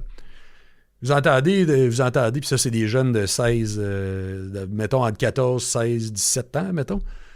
Vous leur dites, vous entendez des tarifs sur l'industrie forestière, qu'est-ce que ça veut dire pour vous autres? Puis là, ils savent tout à peu près, il n'y a personne à peu près qui sait ce que c'est. J'ai dit, ça veut dire que Donald Trump, il va dire que le bois qui est fait ici, le bois qui est coupé ici, qui est exploité ici, qui est envoyé aux États-Unis, il va coûter plus cher. Il va coûter tellement cher que les Américains ne vont pas l'acheter. Donc, s'il n'est pas acheté, c'est une entreprise ici qui va avoir de la misère financièrement. À le vendre. Donc, à un moment donné, ils sont obligés de couper des jobs. Ils sont pas loin de la faillite. Donc, c'est des pères et c'est des mères qui rentrent puis qui disent à leur famille le soir, j'ai plus de job, ça va être pas mal plus dur de faire l'épicerie. Puis ça va être pas mal plus dur de vous acheter des cadeaux à Noël. Puis ça va être pas mal plus dur on va être obligé de se serrer à la ceinture. La vie va changer dans les prochaines semaines. Donc, c'est de même que tu pars d'un enjeu global puis que tu démontres, voici ce qui arrive quand c'est rendu ça à la table à manger. Voir qui vient t'affecter directement à toi. Mais tu sais, vu qu'on parle de Donald Trump, tu sais, je sais pas si tu peux répondre à cette question-là, parce que je sais que tu es quand même député, là. Mais malgré, en tout cas, tu avais de l'air quand même nuancé depuis tout à l'heure, là. Mais tu sais, c'est technique, c'est politique économique, là. Tu sais, y a-tu une stratégie derrière ou c'est un peu idiot? Moi, j'ai de la misère à croire que c'est un esti d'épais, là, ce gars-là. Je t'avoue que je me pose souvent la question parce que déjà, c'est assez différent de son premier mandat. Là. C'est pas la même chose. Là. C'est encore difficile de décortiquer aussi l'appareil derrière, les conseillers derrière, tout ça. C'est quoi la dynamique? Est-ce que lui, il gère le Twitter et les décisions se prennent en arrière? Ça, il n'y a personne encore qui peut le savoir. Ça sera... Puis c'est un phénomène qui va être encore, un phénomène politique qui va être encore étudié dans 20, 30 ans, 50 ans. Ça. Là. Les résultats de tout ça, on va commencer Trump à les est devenu, voir, dans l'histoire américaine, une des figures les plus importantes déjà. Là. Déjà. Il aura révolutionné la façon de faire de la politique. Mais je te dirais qu'au début, je me suis toujours demandé, est-ce que tout ça est un show? Parce que s'il a un talent incroyable, c'est un showman. Okay? Il est devenu président en étant un showman. Ça, c'est sûr. Il a commencé comme candidat hyper marginal à 2-3% dans un parti qui avait un establishment très implanté, très puissant. Puis il a fini en gagnant. Ouais. Il a fini en battant l'establishment de son parti. Puis après ça, il a battu l'establishment à Washington qui était démocrate. Fait que c'est... Ouais, puis pas par ses idées. En tout cas, peut-être pas, là, mais tu sais, moi, que je me souviens de lui, c'est quand il écœurait le monde, puis genre, c'était un crise de bully. Mais il savait faire la une. T'sais. Puis tu sais, rappelle-toi, il a animé des Apprentice pendant des années. Normalement, un show de télé, là, quand t'es pas rentable, t'animes pas longtemps aux États-Unis. C'est ça. You're fired! You're fired! You're fired!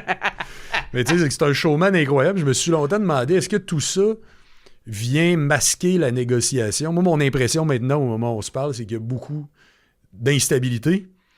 Il n'y a pas de plan particulièrement clair, mais qu'il a probablement toujours négocié en faisant le bully. Il a probablement toujours... Ça a toujours probablement été une position de négociation que de dire « check bien où je suis prêt à aller Ouais. ». Genre, un peu de montrer une impression, pas de folie, mais une impression de « j'ai pas froid aux yeux, je vais aller loin là. Je suis prêt à aller très loin, plus loin que ce que t'as jamais vu. » Ouais, c'est ça. Fait que là, il a l'air du gars qui a rien à perdre. Puis après ça, l'autre, il arrive en shakeant des jambes quand vient le temps de négocier. T'sais. Ouais, c'est ça. C'est une technique, c'est une façon d'être. Ça a l'air que c'est ça. Lui, il crée le chaos, puis après ça, lui il négocie, puis c'est super favorable envers lui. Tu sais, parce qu'il y a une affaire aussi là, que je regarde, parce que, tu sais, Trump, en ce moment, là, avec son protectionnisme américain, là, tu sais, ça va super à l'encontre du mondialisme, de la mondialisation. Mais c'est pas qu'est-ce que la gauche, elle voulait non, c'est ça. dans les années 2000. Tu sais. La gauche, c'est ça qu'elle voulait, me semble. C'est pas du tout ce que moi-même, tu sais, j'avais écrit un peu là-dessus. Puis là, la gauche déteste. Ouais.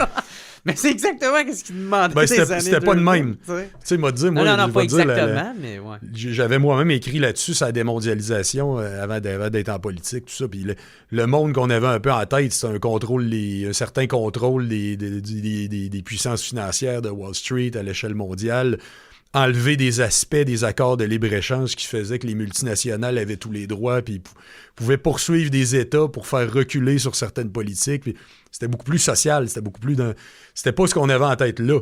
C'était pas une approche conflictuelle. Puis ce partage-là du monde, cette autre vision du monde-là qu'on pourrait classer plus à gauche ou au centre-gauche, moi je me définis plus là, en fait. Là. Puis ça aurait pu être ça le monde après la Deuxième Guerre mondiale, parce qu'au début, il y avait eu la déclaration de Philadelphie qui disait « Le monde de demain devra reposer sur la justice sociale à l'échelle planétaire ». Après ça, il y avait eu une charte à la Havane qui avait été signée et négociée qui disait « L'objectif mondial, c'est le développement, c'est le plein emploi. Oui, on va viser le libre-échange parce que c'est bon. On va viser la libéralisation des échanges, mais pas à n'importe quel prix. On va accepter que les États soient souverains dans leurs préférences. S'il faut qu'ils protègent des entreprises émergentes, c'est correct qu'ils le fassent. Ouais. Donc, c'est pas une religion. On voulait le libre-échange, mais pas comme religion. Finalement, les États-Unis qui avaient signé n'ont pas voulu ratifier. Le Congrès américain n'a pas voulu ratifier. Donc, la Charte de la Havane, c'est mort. Puis finalement, on est allé vers une vision plus agressive du libre-échange après. Donc, ça aurait pu être ça. Ça aurait pu être ça. Puis encore maintenant, on peut s'inspirer de ces modèles-là. Mais c'était clairement pas, en effet, le modèle trumpien comme fin de la mondialisation. Là. Non, c'est sûr, surtout pas lui. C'est pas ça qu'on avait en tête. Ouais, surtout pas lui en plus avec sa façon de le faire, là, tu sais, c'est ça, très cavalière. Là. Mais reste quand même que c'est une politique qui est quand même beaucoup plus à gauche. Là. Je dirais pas que c'est à gauche, je dirais parce que les États-Unis, ça s'est constitué sur les tarifs. Les tarifs, ça fait partie de l'identité américaine. Ils se sont développés là-dessus. Là. Dans leur tête, ils sont juste en train de recommuniquer avec leur vieille tradition. Puis la guerre de sécession, au-delà de l'esclavage, la question des tarifs était assez importante aussi. Il était assez importante. Ça avait joué aussi dans l'histoire. Mais les États-Unis se sont énormément constitués là-dessus. Donc, c'est pas nécessairement une question de gauche ou de droite, ça va plus être une question qu'on pourrait dire de quelles industries veulent aller là-dedans, lesquelles non. Puis, il y a une volonté chez Trump assez clairement de réindustrialiser, ramener les activités sur le territoire américain. Les tarifs, moi, je vais te dire, quand je te disais tout à l'heure, mon soutien au libre-échange, il n'est pas religieux, mais mon rejet des tarifs ne l'est pas non plus. Sur certains aspects, là, si tu as des concurrents déloyaux, mets-en. Là. Sur certains aspects comme l'agriculture, parce qu'on implique sur certains secteurs agricoles, il y en a d'autres qui ont intérêt à pas en avoir puis qui ont intérêt à être des exportateurs, comme le porc et autres. Mais sur d'autres secteurs, comme le lait, comme tout ça, les œufs, le poulet, bon, mettons-en. C'est les aliments qu'on a sur la table, mettons-en. C'est qu'il ne faut pas avoir un rapport religieux, que ce soit hostile ou favorable, que ce soit au protectionnisme ou au libre-échange. Un dernier point, j'ai carrément oublié, mais je crois que je pense que c'est le point le plus intéressant du livre. Ben, plus intéressant, non, là, il y en a beaucoup, mais un qui est très important, c'est les minières canadiennes. Oui. Ça, je pense que c'est important d'en parler parce que ça fait pas tant les manchettes, puis c'est des affaires quand même extrêmement dégueulasses qui se passent dans des pays en développement. Moi, je l'ai donné en exemple. Là, j'ai mis un petit chapitre là-dessus. Parce que tout à l'heure, tu m'as demandé est-ce que le Canada a bonne réputation? Pas au niveau de leurs minières, ça c'est clair. Pas au niveau des minières canadiennes. Puis, je trouve aussi que c'est intéressant parce que c'est à l'image de tout ce post-nationalisme-là. C'est-à-dire que il y a une grande partie des minières dans le monde qui sont enregistrées comme canadiennes, mais ne sont pas du tout canadiennes. Non, c'est ça. Tu peux avoir un casier postal. Écoute, tu as même eu, si je ne me trompe pas, je le dis sous réserve, mais il me semble qu'il y a déjà eu un ancien dirigeant autoritaire colombien qui avait une minière canadienne. Okay? Ah ouais.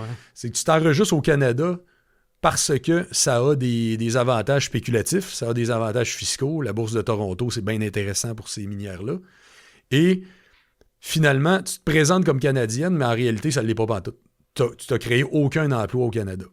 Mais là-bas, tu as toutes sortes d'histoires, puis moi-même, dans des missions que j'ai faites en Colombie, au Chili, dans des endroits comme ça, que j'entendais parler de minières canadiennes, dont certaines sont passées à des mains chinoises aussi, mais que j'entendais parler de minières canadiennes, de cas de pollution de l'air, des cas d'empoisonnement de l'eau, de répression aussi, de tension et de meurtre par rapport à des communautés autochtones. Ouais, des viols collectifs. Oui, des viols collectifs. Puis moi, ce que j'ai déjà vu, j'ai pas vu des viols collectifs, j'ai entendu des témoignages par contre de pollution. Là.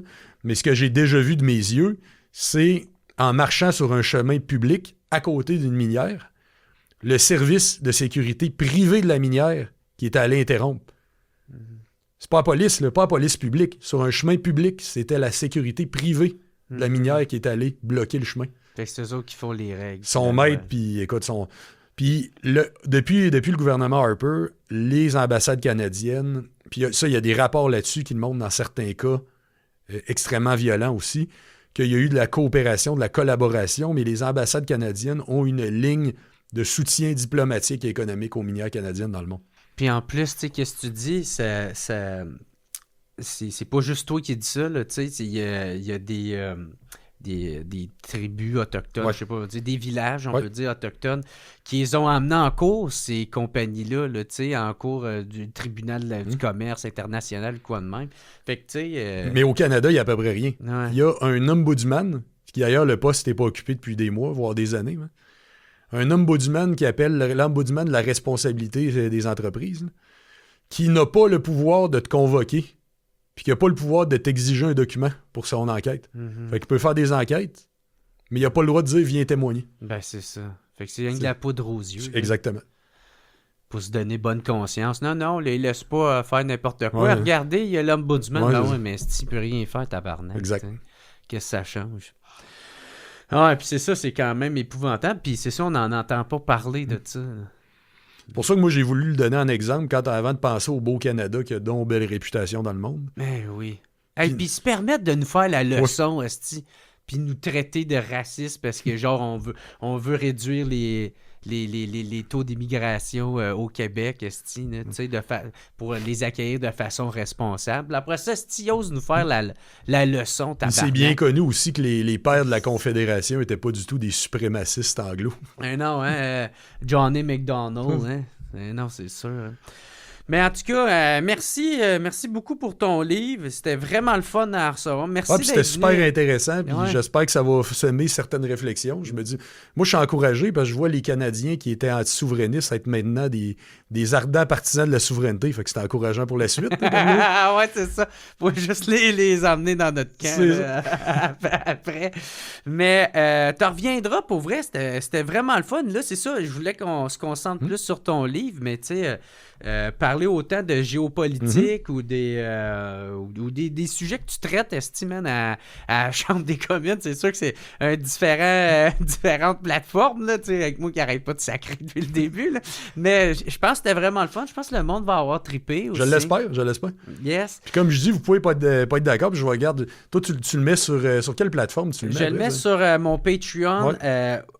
Pour mes membres, après ça, dans 1 mois et demi, là, il va sortir sur YouTube et sur les plateformes de podcasts tout partout, sur toutes les plateformes. Mais pour vrai, je tâcherai de répondre aux commentaires. Évidemment, il y a tout le temps des malpolis, tout ça j'ignore, puis je bloque même. Là. Ça me fait pas de peine 2 secondes. Mais si le monde a des commentaires, des critiques questions. constructives, questions, tout ça, là, je vais faire un effort soutenu là, pour aller répondre à ça. Bon, ben c'est cool ça, man. Puis fait que là, j'encourage au monde aussi, libre en Amérique, le Québec à l'aube d'un monde nouveau. Simon-Pierre Savard Tremblay, gros merci d'être venu. Merci mon cher. Au podcast, c'était vraiment le fun.